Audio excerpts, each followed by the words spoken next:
로마서 1장 8절부터 15절까지 말씀 다 찾으셨으면 제가 봉독하도록 하겠습니다.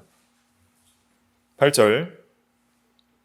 먼저 내가 예수 그리스도로 말미암아 너희 모든 사람에 관하여 내 하나님께 감사함은 너희 믿음이 온 세상에 전파됨이로다. 내가 그의 아들의 복음 안에서 내 심령으로 섬기는 하나님이 나의 증인이 되시거니와 항상 내 기도에 쉬지 않고 너희를 말하며 어떻게 하든지 이제 하나님의 뜻 안에서 너희에게로 나아갈 좋은 길 얻기를 구하노라. 내가 너희 보기를 간절히 원하는 것은 어떤 신령한 은사를 너희에게 나누어 주어 너희를 견고하게 하려 함이니 이는 곧 내가 너희 가운데서 너희와 나의 믿음으로 말미암아 피차 안위함을 얻으려 함이라. 형제들아, 내가 여러 번 너희에게 가고자 한 것을 너희가 모르기를 원하지 아니하노니 이는 너희 중에서도 다른 이방인 중에서와 같이 열매를 맺게 하려 함이로되 지금까지 막혔도다. 헬라인이나 야만인이나 지혜 있는 자나 어리석은 자에게 다 내가 빚진 자라. 그러므로 나는 할 수 있는 대로 로마에 있는 너희에게도 복음 전하기를 원하노라. 아멘. 네. 이 시간 말씀의 제목은 바울의 기도와 소원입니다. 바울의 기도와 소원 8절로 15절 말씀입니다. 먼저는 1절과 7절 간단하게 복습 차원에서 짧게 살펴보고 지나가도록 하겠습니다. 로마서는 바울이 로마 교회 성도들에게 쓴 편지입니다. 1절은 발신자는 사도 바울, 7절에 수신자는 로마에 있는 성도들입니다. 2절과 4절은 복음의 요약입니다. 복음을 간단하게 요약하면 복음은 기쁜 소식이고 그 다음에 하나님의 아들이 사람이 되셔서 십자가에 죽으셨다가 살아났다는 소식입니다. 그것이 복음이고 한마디로 말하면 4절 마지막에 우리 주 예수 그리스도시니라. 그리스도가 복음입니다. 그 그리스도는 4절에 보면 4절 한번 같이 읽어볼까요? 시작. 성결의 영으로는 죽은 자들 가운데서 부활하사 능력으로 하나님의 아들로 선포되셨으니 곧 우리 주 예수 그리스도시니라. 여기서 성결의 영으로는 했는데 이 성결의 영에 대한 해석이 크게 두 가지가 있습니다. 첫째는 신성이고 둘째는 성령인데 더 정확한 해석은 성령이라 할 수 있겠습니다. 신성이라고 주장하는 학자들도 있습니다. 칼빈, 이병규 목사님, 제임스 몽고메리 보이스는 신성이라고 그러고 성령이라고 주장하는 사람들은 루터, 또 박윤선 목사님, 또 존 메가더 목사님 같은 분들이 있는데 성령이라는 번역이 더 정확한데요. 왜냐하면 8장 11절에 보면 예수를 죽은 자 가운데서 살리신 이의 영이라 하면서 성령께서 살리셨다 말하고 있습니다. 물론 이제 부활은 예수님의 신성과 성령과 하나님 아버지 삼위일체 하나님의 역사로 부활이 이루어지거든요. 그런데 특별히 이 성결의 영을 이제 성령으로 번역한 이유는 예수님께서 성육신 하실 때 누구를 통해서 성육신 했어요? 성령을 통해서 육신이 되셨고 그 육신이 다시 부활하는 것도 성령의 사역을 좀 강조하는 것입니다. 왜냐하면 이 성령을 통해서 이제 이 복음이 우리에게 적용이 되거든요. 그래서 우리가 이제 성령을 통해 예수님을 믿게 되고요. 성령을 통해서 우리가 거룩하게 이제는 살아가게 되고 성령을 통해서 또 우리도 부활하게 됩니다. 그래서 여기서 특별히 4절에서는 성령의 능력을 좀 강조했다 보시면 되고요. 그 다음에 예수님께서 하나님의 아들로 선포되셨다 그랬는데 원래 하나님의 아들이신데 사람들이 믿지를 않았어요. 너무 연약한 우리와 똑같은 육신으로 이 세상에 오셔서 이제는 십자가에 연약하게 죽으셨잖아요. 누가 봐도 하나님의 아들이 아닌 거죠. 그런데 죽은 자 가운데서 능력으로 부활하사 하나님의 아들로 선포되셨다는 것은 나타났다는 거예요. 확실하게 증거됐다는 것이죠. 그래서 많은 증인들이 예수님의 부활을 믿고 또 보게 되었죠. 보고 믿게 되었습니다. 그래서 부활하신 거 보니까 참으로 예수님이 하나님의 아들이 맞다 하는 것이 선포되었다는 것입니다. 5절에 보면 그로 말미암아 우리가 은혜와 사도의 직분을 받아 그의 이름을 위하여 모든 이방인 중에 믿어 순종하게 하나니 그랬습니다. 그래서 예수님으로 말미암아 이 사도 바울이 두 가지를 받았는데 은혜와 직분을 받았습니다. 그래서 예수님으로 말미암아 우리가 받는 크게 두 가지가 있어요. 첫째가 은혜를 받습니다. 두 번째가 사명을 받습니다. 그래서 예수님으로 말미암아 복음으로 말미암아 복음을 믿는 모든 자에게 주시는 것이 있어요. 첫째가 뭐예요? 은혜. 한번 따라해 보실까요? 은혜. 그다음에 사명. 두 가지를 받는 거예요. 은혜가 뭐냐? 은혜는 그 값없이 받는 선물을 가리키는 거예요. 은혜라는 것은. 선물이라는 것은 돈 주고 줘요? 아니면 그냥 줘요? 그냥 주잖아요. 그래서 이 은혜는 값없이 주는 선물인데 특별히 구원의 선물을 가리키는 거예요. 우리가 죄사함 받고 의롭다 하심을 얻고 영원한 생명을 얻고 하나님의 자녀가 되는 구원의 은혜를 예수님으로 말미암아 복음으로 말미암아 믿음으로 받는 것입니다. 그 다음에 예수 믿는 사람들은 은혜만 받고 끝나는 게 아니에요. 반드시 사명이 있어요. 예수를 믿으면 이제는 삶의 방향성이 변해요. 뭔가 삶의 목적도 변하고요. 그 다음에 주님께 주신 이 사명이 있어요. 어떻게 해야 할지를, 내가 어떻게 살아야 할지에 대한 사명이 생깁니다. 바울은 사도의 직분을 받아서 사도직의 어떤 사명을 수행했습니다.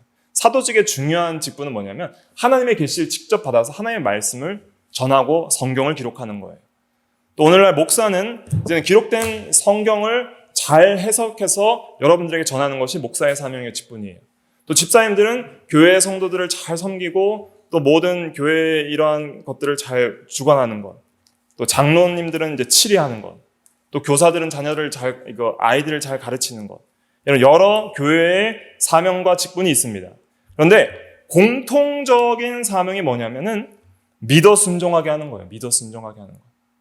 내가 믿고 순종하는 것. 그래서 예수 믿는 다음에 공통적인 사명이 뭐냐면은 잘 믿고 그다음에 거룩한 삶을 살아가는 게 사명이에요.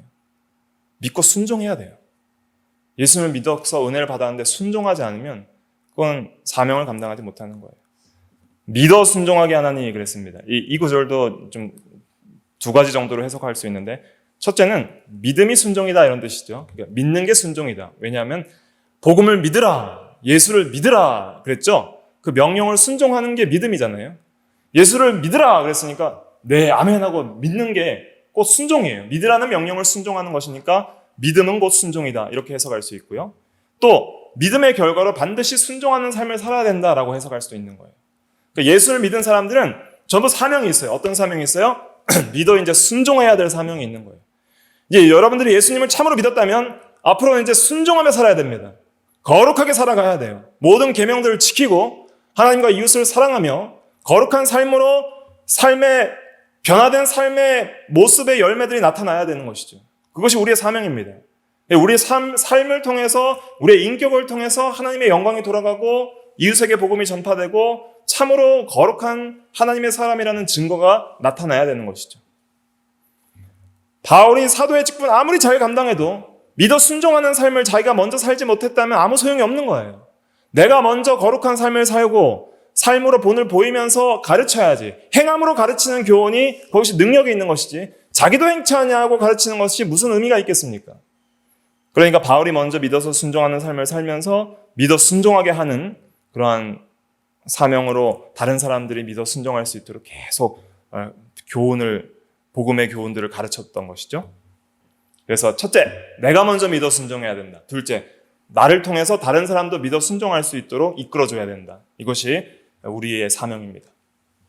은혜 받은 자는 반드시 이런 믿어 순종하게 하는 사명을 감당해야 됩니다.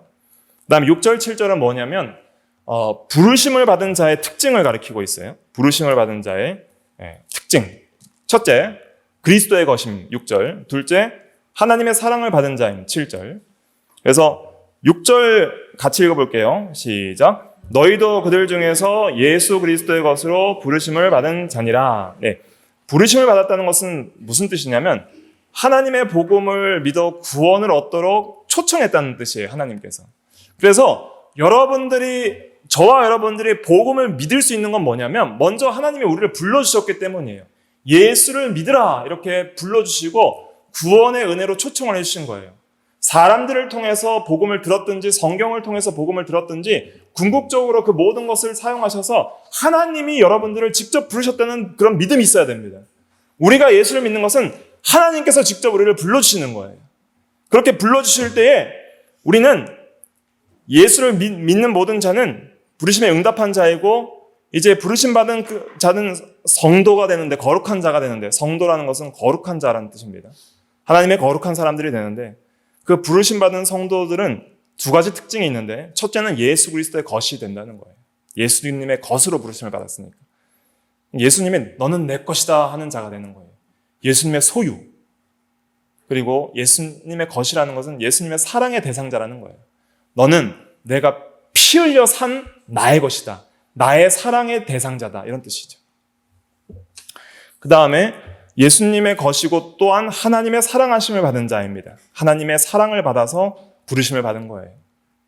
그래서 우리가 예수 믿게 된 것은 그냥 단순한 게 아니에요. 하나님이 우리를 불러주셨고, 예수님이 피 흘려주셔서 자기 피로 우리를 사서 자기의 것으로 만들어주셨고, 하나님의 사랑을 받은 자가 바로 부르심 받은 성도입니다. 그것이 성도의 정체성이에요.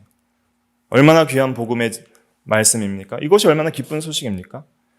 그렇게 부르심을 받은 모든 자에게 있는 축복이 있는데 7절 같이 읽어볼게요. 시작. 로마에서 하나님의 사랑하심을 받고 성도로 부르심을 받은 모든 자에게 하나님 우리 아버지와 주 예수 그리스도로부터 은혜와 평강이 있기를 원하노라. 네, 부르심 받은 모든 자에게는 하나님 아버지와 우리 주 예수 그리스도로부터 은혜와 평강이 있습니다.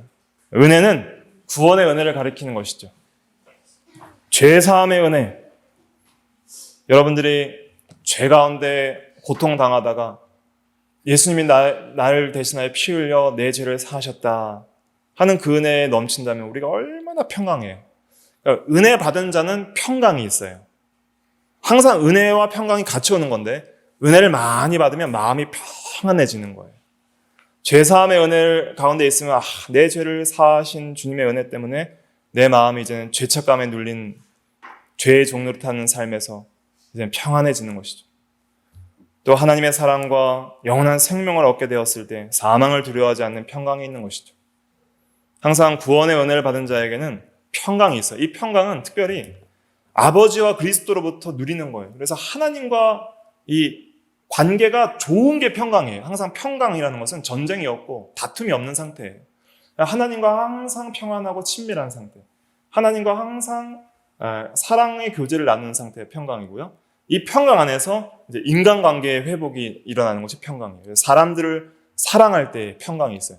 내가 사람들에게 사랑을 받을 때 평강이 있는 게 아니라 내가 원수까지 사랑하고 용서하고 사람들을 내가 사랑할 때 비로소 평강이 우리 마음에 주어지는 거예요.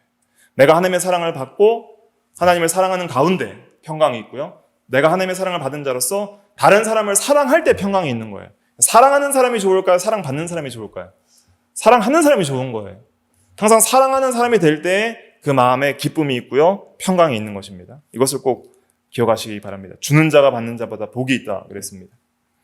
이것이 이제 1절부터 7절까지 이제 중요한 요지고요. 이제 오늘 이제 본문 들어가도록 하겠습니다. 제목이 이제 바울의 기도와 소원이거든요. 그래서 오늘 이제 본받아야 할 게 뭐냐면 바울이 어떤 기도를 드렸는가? 기도의 제목이 무엇이었는가?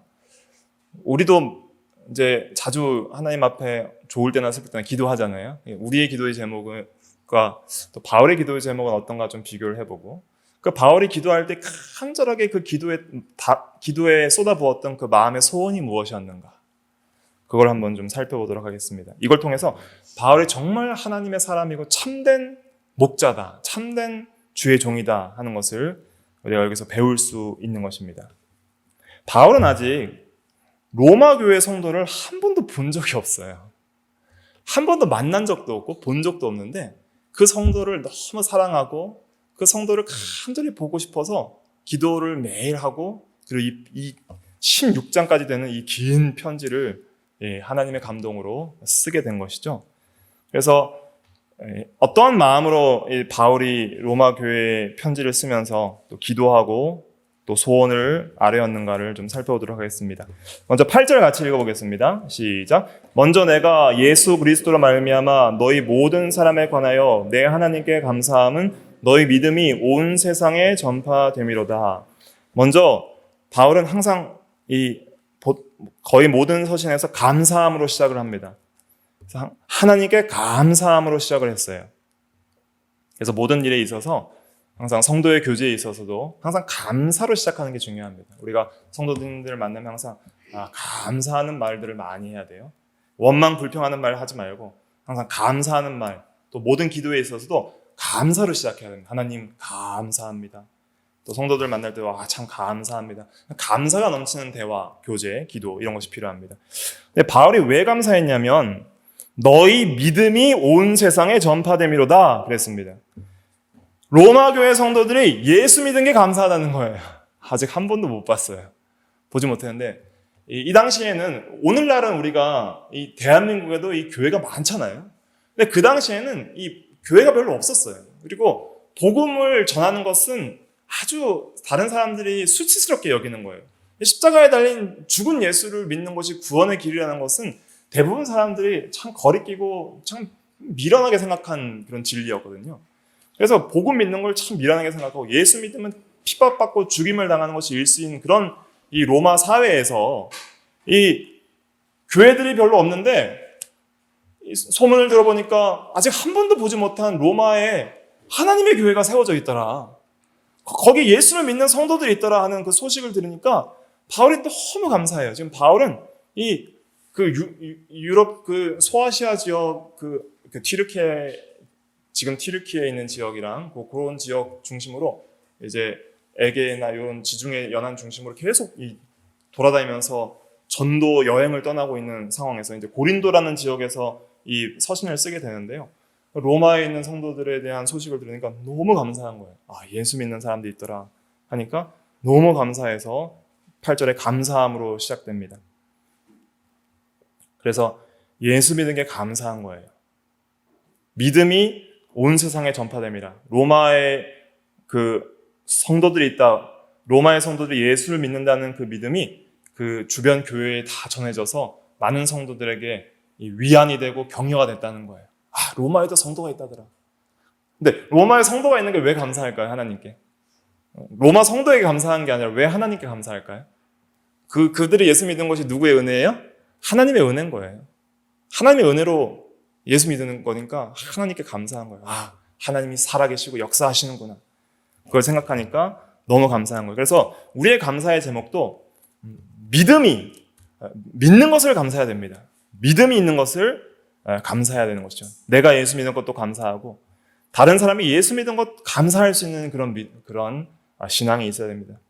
우리가 성도가 한 명 예수 믿은 건 너무 감사한 거예요. 교회 나와서 한 명이 예수 믿고 구원받은 건 너무 감사하고 또 우리 교회 꼭 안 나와도 다른 교회가 세워지고 다른 신앙의 믿음들이 세워지고 있다는 소식을 들을 때 우리는 도전을 받고 용기를 얻고 격려를 받고 감사하게 될 수 있는 것이죠. 그 다음에 9절 같이 읽어볼게요. 시작. 내가 그의 아들의 복음 안에서 내 심령으로 섬기는 하나님이 나의 증인이 되시거니와 항상 내 기도에 쉬지 않고 너희를 말하며. 바울은 9절 마지막에 보니까 항상 내 기도에 쉬지 않고 너희를 말한다 그랬습니다. 참 위대한 그러한 기도입니다. 한 번도 보지 못한 로마 교회 성도들을 위해서 매일 쉬지 않고 기도 시간마다 그 성도들을 위해서 기도한다는 거예요. 이것이 하나님께서 받으실 만한 기도이고 또 이것이 참된 성도의 기도라 할 수가 있겠습니다. 우리가 성도들을 위해서 많이 기도해 줘야 됩니다. 우리가 우리의 기도 제목을 가지고도 우리가 기도를 많이 해야 됩니다. 그런데 우리가 다른 성도들을 위해서도 항상 쉬지 않고 기도하는 이것이 참으로 귀한 기도예요. 우리가 성도들을 진정으로 사랑한다면 우리 예담교회에 모인 성도들도 각자가 다 또 사시는 지역이 다르고 직장에 달라서 자주 만나지는 못하지만은 그냥 우리 성도의 교제의 핵심에는 뭐가 있어야 되냐면 그냥 육신적인 어떤 교제도 물론 중요하죠. 만나서 여러 가지 서로를 알아가는 교제도 중요한데 세상과 구별된 다른 교제가 있어요. 우리에게는. 그것이 뭐냐면은 서로를 위해서 기도해 주는 교제예요. 서로를 위해서 서로의 믿음을 위해서 기도해 주고요. 서로의 아픔과 시험과 질병을 위해서 기도해 주고요. 또 서로의 여러 가지 기도의 제목들을 같이 기도해 주는 거예요. 그러한 기도를 하려면 어떻게 해야 될까요? 먼저 마음에 성도들을 사랑하는 마음이 있어야 돼요. 진실하게 성도들을 사랑하는 마음. 하나님께서 사랑하사 부르심 받은 성도라는 믿음이 있어야 되죠. 성도 한 명 한 명이 하나님의 사랑을 받아 부르심 받은 자고요. 예수님이 피 흘려 그의 것으로 삼아주신 자이고 형제 자매라는 그러한 인식이 있어야 되는 것이죠. 그리고 그러한 사랑의 마음을 가지고 기도 시간마다 기도의 제목 가운데 성도들을 마음에 품고 있어야만이 성도들을 위한 기도를 할 수가 있는 것입니다. 마음속에 성도들을 품고 있어야 돼요, 항상. 그래서 한 교회의 성도들은 서로들을 마음에 품고 있는 것이 매우 중요합니다. 우리가 평소에 자주 만나지 못하더라도 매 기도 시간마다 서로를 위해서 기도할 때 우리 성도들이 사랑과 성령으로 서로 연합되어서 이렇게 믿음이 견고해지고 서로 위안을 받고 격려가 되고 하나님의 은혜 가운데 거할 수 있고요. 교회의 이런 분쟁의 시험들이 없어집니다. 그래서 서로 시기하고 질투하고 정죄하고 판단하고 하는 그러한 교회들은 사랑과 기도가 식어진 것이죠. 근데 우리가 서로를 품고 기도할 때 좀 아쉬운 것이 있어도 용서할 수 있고요. 좀 부족한 것이 있어도 긍휼히 여길 수 있고요. 좀 잘하는 것이 있으면 존귀히 여길 수 있고요. 여러 면에서 우리가 덕을 세우고 사랑을 할 수가 있는 것이죠. 특별히 바울이 쉬지 않고 기도를 한 이유가 있습니다. 그 기도 제목이 있는데요. 어떤 기도 제목을 가지고 기도했냐면 10절 같이 읽어볼게요. 시작. 어떻게 하든지 이제 하나님의 뜻 안에서 너희에게로 나아갈 좋은 길 얻기를 구하노라. 네. 어떻게 하든지 로마 성도 만날 길을 얻기를 구한다는 거예요. 지금 아직 로마 성도를 만나고자 하는 마음이 간절하지만은 아직까지 이 길을 얻지 못하고 막혔다 그랬어요. 13절 마지막에 보세요. 13절 마지막에 지금까지 길이 막혔도다 그랬습니다. 바울이 매번 로마 성도들을 위해서 기도해서 그들에게 믿음을 주심을 감사합니다. 그들의 믿음을 견고하게 해주십시오. 또 그들을 좀 만나게 해주십시오. 사랑하는 성도들 만나서 좀 신령한 은사들을 나눠주고 서로 믿음이 견고해지길 원합니다. 로마 성도들을 만날 수 있도록 길을 열어주십시오 하나님. 길을 열어주세요 하나님. 이렇게 기도했다는 것이죠. 그래서 진실한 마음으로 성도들을 만나기를 원했습니다. 그런데 그 기도가 응답이 됐어요? 안 됐어요? 안 됐다는 거예요. 이처럼 좋은 기도가 어디 있습니까? 얼마나 선한 기도예요. 로마 성도들을 만나고 그 성도들에게 바울이 가지고 있는 신령한 그러한 은사들, 깨달은 진리들을 나누어 주어서 이제 그들의 믿음을 견고하게 해주고 바른 복음의 진리들을 알려주고 싶어서 만나기를 원했는데 하나님이 길을 막으시는 거예요. 그러니까 때로는 우리가 기도를 할 때에 우리의 기도가 비록 매우 선한 기도일지라도 하나님이 막으시는 때가 있다 하는 것을 우리가 잊지 말아야 됩니다. 왜 막으시냐면 더 선한 하나님의 뜻이 있어요. 우리의 수준에서 가장 좋은 선한 뜻이 있는데 그 뜻을 가품고 이건 정말 하나님이 기뻐하실 만한 뜻이라고 기도를 해도 길이 막히는 때가 있어요. 바울처럼. 왜냐하면 하나님은 더 좋은 선한 뜻이 있기 때문이죠. 어떤 좋은 선한 뜻이 있었냐면 로마 교회 성도들은 아직 괜찮으니까 다른 사람들 복음 전하라는 뜻이 있었어요. 그래서 로마서 15장 22절에 보면은 길이 막혔다는 이유를 19절에 이제 설명을 하거든요. 로마서 15장 19절 한번 볼까요? 로마서 15장 19절. 로마서 15장 19절. 19절 같이 읽어볼게요. 시작. 표적과 기사와의 능력으로 성령의 능력으로 이루어졌으며 그리하여 내가 예루살렘으로부터 두루 행하여 일루리곤까지 그리스도의 복음을 편만하게 전하였노라. 네. 두루두루 복음을 전하게 하시려고 하나님께서 길을 막으신 거예요. 다른 데 복음을 전하게 하시려고. 더 큰 뜻이죠. 그래서 22절에 보니까 또한 내가 너희에게 가려 하던 것이 여러 번 막혔다. 그러므로 막혔다 그랬습니다. 그래서 다른 데 복음을 편만하게 두루두루 전하려고 하다 보니까 하나님이 거기에 뜻을 두셔서 그렇게 가고 싶어 했고 기도로 간구했지만 막혔다라고 말하고 있습니다. 더 좋은 뜻이 있어서 하나님께서 막으신 줄 알고 항상 우리가 하나님의 뜻 안에서 기도하는 게 중요해요. 여기 10절에 보니까 내 뜻대로 기도하는 것이 아니라 하나님의 뜻 안에서 기도했다 그랬잖아요. 그래서 하나님의 뜻을 가장 귀하게 여기면서 기도했다는 거예요. 그러니까 바울이 길이 막혔을 때 낙심했을까 안 했을까요? 낙심하지 않았어요. 왜냐하면 하나님이 더 좋은 뜻을 이루실 것을 믿습니다 하면서 기도했기 때문에 막으셨지만 이 막은 것도 응답이라고 믿는 거예요. 이 막은 것이 하나님의 선하신 기도 응답이라고 믿은 거예요. 그래서 우리는 하나님의 뜻이 성취되기를 간절히 바라는 마음으로 하나님의 뜻대로 기도하면 절대 낙심하지 않는다. 그리고 더 큰 은혜를 베풀어 주시고 또 평안한 마음을 주신다 하는 것을 우리가 기억해야 되겠습니다. 근데 바울이 이렇게 로마 교회 성도들을 간절히 보기를 원함, 그 기도 속에서 로마 교회 성도들을 만나고 그 믿음을 감사하면서 로마 교회에 그렇게 가고자 했던 목적이 있어요. 그렇게 로마 교회에 가고자 했던 바울의 기도의 소원의 이유가 있어요. 그것이 이제 11절부터 15절의 증거가 되고 있는데요. 첫째, 신령한 은사를 나눠주어 견고하게 하려 함, 11절. 그 다음에 서로 믿음으로 말미암아 피차 안위를 얻게 하려 함, 12절. 그 다음에 열매를 맺게 하려 함, 13절. 또 바른 복음을 전하려 함, 15절. 이런 네 가지 목적이 있습니다. 한 가지씩 살펴볼게요. 첫째, 11절 같이 읽어보겠습니다. 시작. 내가 너희 보기를 간절히 원하는 것은 어떤 신령한 은사를 너희에게 나누어 줘 너희를 견고하게 하려 함이니. 네. 그래서 로마 교회 성도들을 간절히 보기를 원하는 첫 번째 이유는 무엇이냐면 어떤 신령한 은사를 나누어 주기를 원했기 때문입니다. 그래서 견고하게 하려 한다는 것은 믿음을 견고하게 하려 한다는 것이죠. 여기서 신령한 은사가 무엇이냐면 이것은 깨달은 복음 진리를 가리키는 거예요. 간단하게 말하면 깨달은 진리. 그 은사라는 것은 이제 은혜의 선물이라는 뜻인데 이제 그 원어로는 이제 카리스마라고 하거든요. 근데 그것이 은혜의 선물로 그 구원받은 성도들에게 각자에게 은사를 주세요. 직분도 주시고 은사도 주시는데 그 바울이 받은 은사가 뭐냐면은 사도적 은사를 받은 거예요. 바울은. 그래서 사도적 은사의 특징은 뭐냐면은 하나님으로부터 직접 계시를 받는 은사예요. 그래서 직접 하나님의 말씀을 받고 성경을 기록하고 직접 하나님의 진리를 깨달을 수 있는 그런 놀라운 은사를 받았어요. 오늘날은 이제 사도적 은사가 없습니다. 그래서 뭐 산에 기도하러 가서 직통 계시를 받아가지고 하나님께 직접 말씀을 받아서 전한다는 사람들이 있으면 절대로 따라가시면 안 되는데 전부 가짜입니다. 오늘날은 이 신구약 성경대로 성경을 통해서 하나님의 말씀의 계시가 종결이 됐고요. 이 성경을 이제 바르게 깨닫고 이해하는 것이 중요합니다.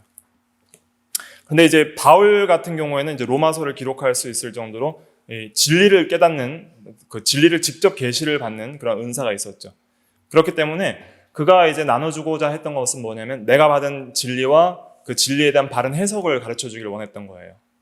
그래서 이 바울이 성도들을 만나서 성도들과 교제하기를 원했던 그런 강렬한 소원의 목적 중에 첫 번째가 뭐냐면은 깨달은 진리를 나누어 주기를 원했던 거예요.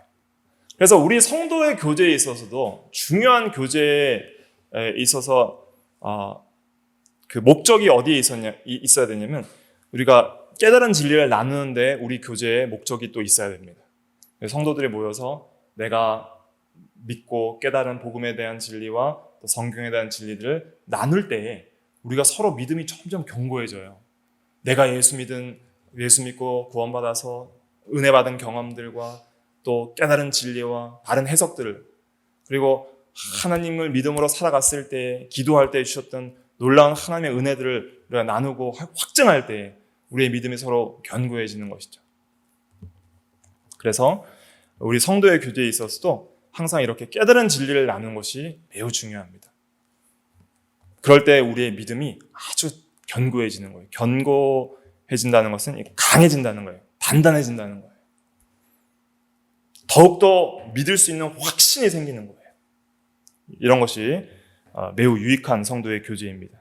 그래서 맨날 먹고 놀고 하는 것만 추구하다 보면은 이러한 것들이 약해질 수 있는 거예요. 그러나 물론 이제 함께 먹고 마시고 육체적인 교제도 굉장히 중요합니다. 또 그러한 교제 통해서 이런 진리들도 나눌 수 있기 때문에 하지만은 우리 성도들은 세상과 구별된 뭔가 다른 교제의 목적이 있어야 되는데 이 깨달은 진리를 나누는 것.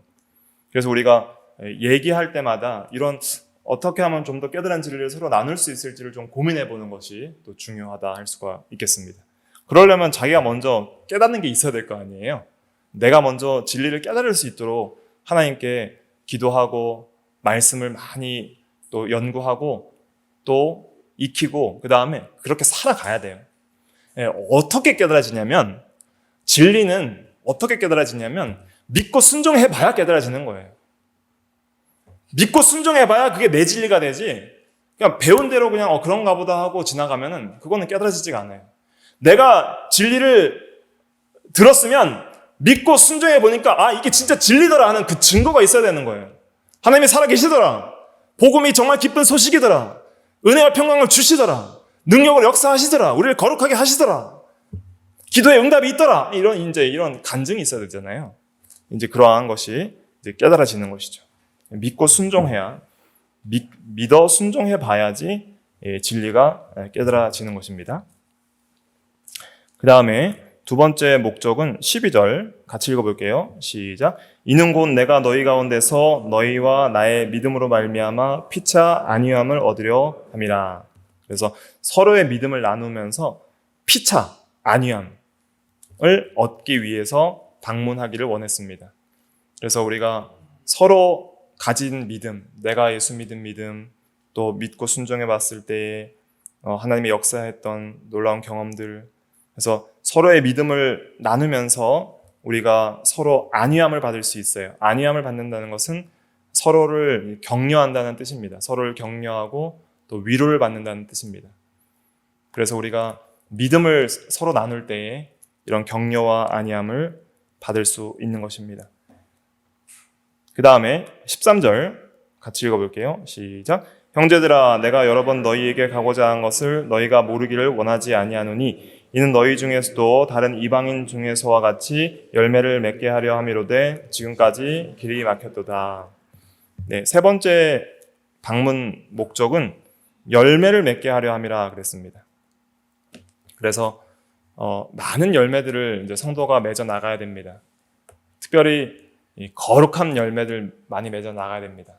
그래서 우리가 열매를 맺는다는 것은 내가 예수 믿고 말씀대로 순종해서 내가 점점 거룩해지는 거예요.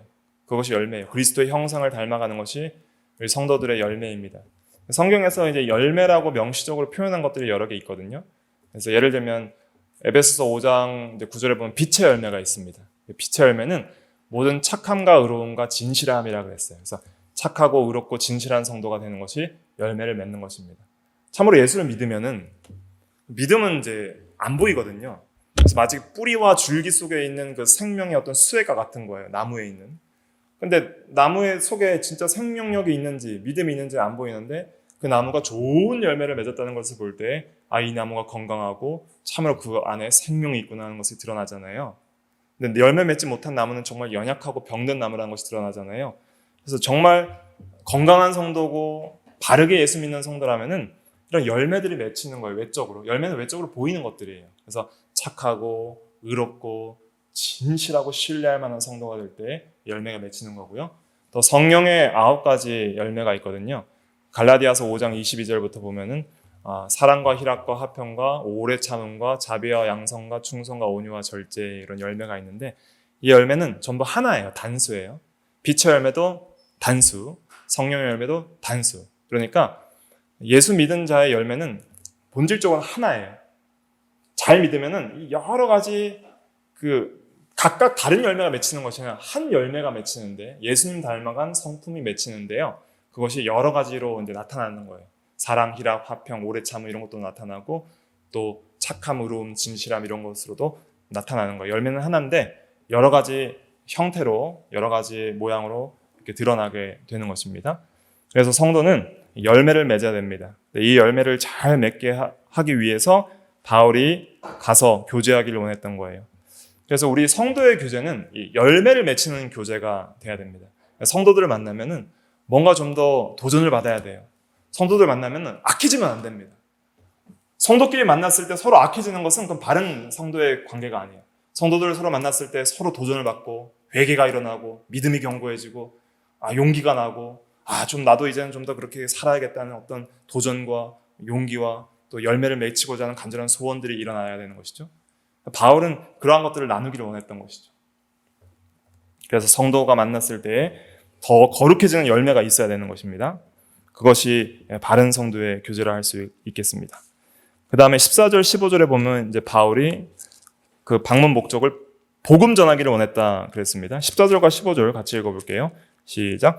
헬라인이나 야만인이나 지혜 있는 자나 어리석은 자에게 다 내가 빚진 자라. 그러므로 나는 할 수 있는 대로 로마에 있는 너희에게도 복음 전하기를 원하노라. 네. 방문 목적 네 번째는 복음을 전하기를 원한다 그랬습니다. 여기서 복음을 전한다는 것은 바른 복음을 전한다는 거예요. 진짜 바른 복음이 뭔지를 전하기를 원한다. 그런데 로마서에서 이미 많은 설명을 통해서 바른 복음의 진리를 설명을 하고 있습니다.